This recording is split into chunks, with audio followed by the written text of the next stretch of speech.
네, 반갑습니다. 초등 사이다입니다. 오늘은 우리 아이들의 규칙 준수에 관련된 이야기 해보겠습니다. 규칙 준수. 네, 초등학생들이 학교에서 지켜야 할 규칙들 많이 있죠. 학교마다 학교생활 규정이라는 것이 있습니다. 학생들의 학교생활 제반 사항들을 규정해 놓았는데요. 학교생활 규정이 모든 학교마다 다 똑같지는 않습니다. 교육기본법이나 초등등교육법 등 관련 법에 근거해서 학교생활 규정 세부사항들을 정해놓고 있는데요. 여기에는 학생들이 지켜야 하는 것만 있지 않고 교사가 지켜야 하는 사항도 포함되어 있습니다. 자, 오늘은 우리 학생들이 학교에서 지켜야 되는 규칙들 관련해서 한번 말씀을 드리겠고요. 학교생활 규정의 가장 큰 틀은 이겁니다. 학생의 인권을 보장하는 데 있다는 것부터 말씀을 드리고 시작하겠습니다. 우선 학생들에게 금지되는 행위들은 어떤 것들이 있을까요? 크게 이제 폭력 관련해서, 그리고 수업 관련해서 안전 관련한 행위들에 대해서 금지 항목들이 있습니다. 폭력 관련해서는 친구를 따돌리도록 주도하는 행위, 다른 사람 물건에 허락 없이 손대거나 파손하는 행위, 돈이나 물건을 빼앗는 행위, 그리고 언어폭력을 가하는 행위. 여기서 언어폭력은 전화나 SNS에서 이루어지는 것도 포함이 됩니다. 이 밖에도 신체폭력 행위 등을 명시해 놓았고요.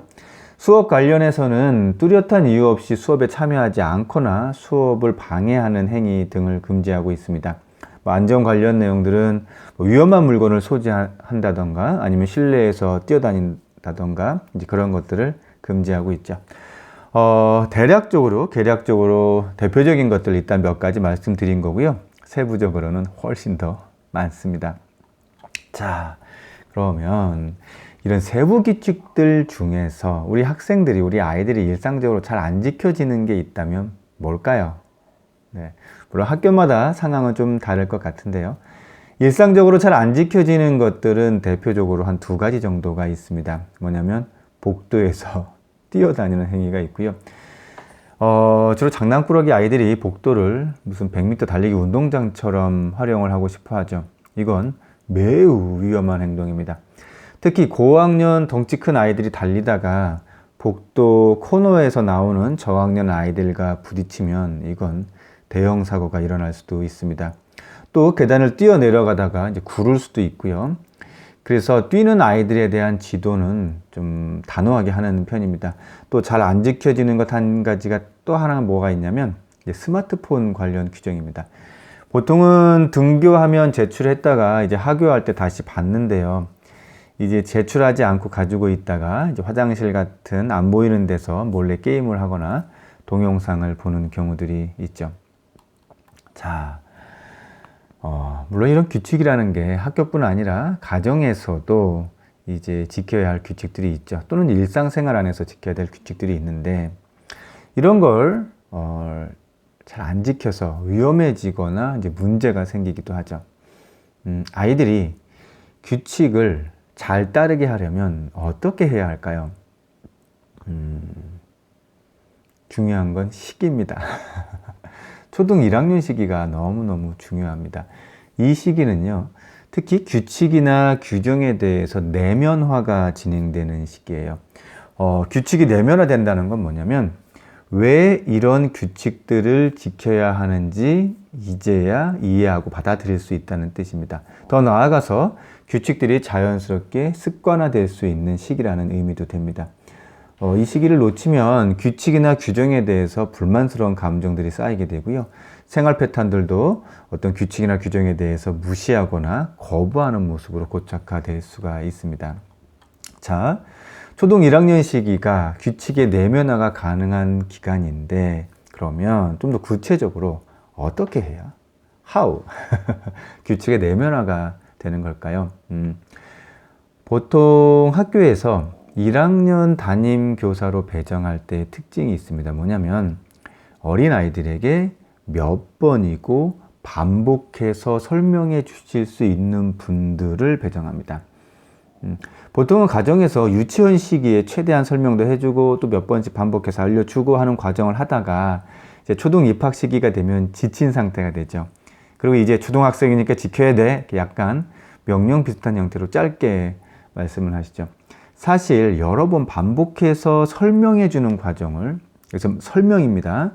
이 설명해 주는 과정을 통해서 드디어 이해하고 내면화가 이루어지는 건 초등학교 1학년 시기가 아주 적합합니다. 그 이전에는 오히려 해도 되는 것과 하면 안 되는 걸 단순하게 강조해 주는 게 더 효과적이에요.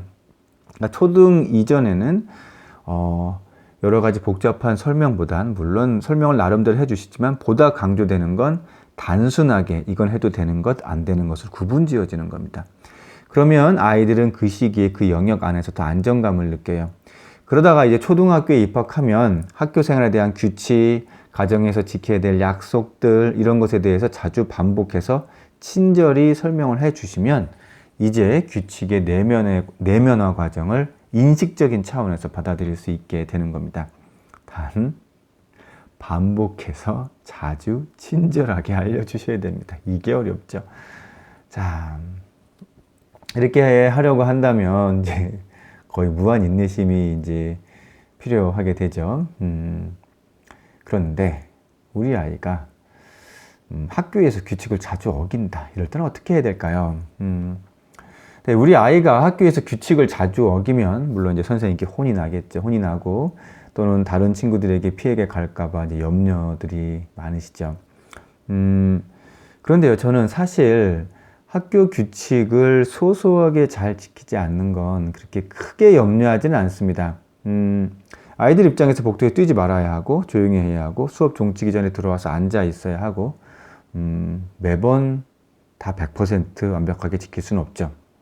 특히 무언가 작고 사소한 것들에 웃고 떠들고 하다 보면 시간을 잊을 수도 있고요. 그런데 제가 규칙 부분에서 염려스러워하는 부분이 있습니다. 그건 뭐냐면 바로 친구들과 놀이를 하는 데 있어서 놀이 규칙을 잘 지키지 않는 아이들이 있어요. 그 부분은 염려스럽습니다. 자, 선생님, 복도에서 뛰거나 시끄럽게 하는 아이들보다 친구들과의 그냥 뭐 놀이 규칙인데 그 놀이 규칙을 잘 지키지 않는 아이들이 더 염려가 된다고요? 왜요? 놀이 규칙을 지키지 않는 이유는요, 놀이 과정에서 자신이 이기기 위해서가 대부분입니다. 즉, 놀이 결과를 자신에게 유리하게 하기 위해서 공정하지 못한 과정을 저지르는 건데요. 이러한 과정이 몇 번 반복되면 자신의 이익을 위해서 공정한 과정을 준수하지 않아도 된다는 인식을 하게 됩니다. 이렇게 되면 규칙에 대한 내면화가 이루어지지 않고요. 규칙에 대한 무감각이 형성됩니다. 아이들의 경우 추후 또 놀이 과정뿐 아니라 일상에서 폭력과 같은 방법으로 다른 누군가로부터 이익을 편취하려는 모습을 보이게 돼요. 자, 친구들과의 놀이 규칙, 이거 정말 중요한데요. 그럼 이런 놀이 규칙을 잘 지키지 않는 아이들은 어떻게 교육을 해야 할까요? 앞서 말씀드린 대로 놀이 규칙을 지키지 않는 이유는 이기고 싶다는 마음이 앞서기 때문입니다.